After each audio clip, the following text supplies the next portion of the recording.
Many of us know that it's important to have a consistent sleep-wake routine, but that's easier said than done, and the reality is that life gets in the way sometimes. But it is important to keep this consistent routine as often as you can, and here's why. When you make a choice, you're signaling to your body to do or not to do something, and this feeds into a hormonal feedback loop that's driven by three things: digestion, light, and time. Some examples for when it comes to light and digestion. One being screens at nighttime. We hear this one all the time. But what happens is when the sun starts to go down, what is natural is for our melatonin to start to increase. But when we expose our bodies and our eyes to blue light through our screens, it signals that melatonin to stop.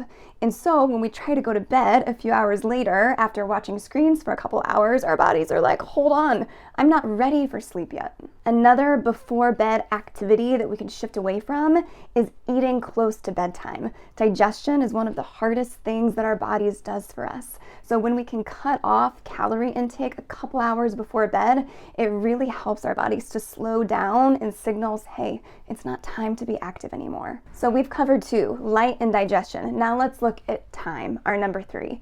When it comes to time we wake up and time we go to bed, it's really hard to be strict with both of those. So as a sleep coach, I'm going to tell you, if you had to pick one to really be consistent with, focus on your wake-up time. When sleep-wake times vary, our bodies can get confused about when they should be producing melatonin and when they should be producing cortisol, and that leads to one primary effect: morning and daytime grogginess. So if you experience this, remember that even if waking up at a consistent time means that on some nights you get a little bit less sleep than you normally would, your body still expects to get that burst of energy at the same time the next day, ultimately setting you up for success. I also love focusing on morning wake-up time because it holds us accountable to getting the quantity of sleep that we need to feel good. So it indirectly influences the time that we also choose to go to bed. And last but certainly not least, when we wake up at the same time each day, it inherently builds more sleep pressure for the following night. Because if we're waking up at 11 a.m. and we're trying to go to bed at 10 p.m., we don't have a lot of hours in the day that we're up and we're active and we're doing things. So come bedtime that following night, our bodies are like, hold on, it's too soon.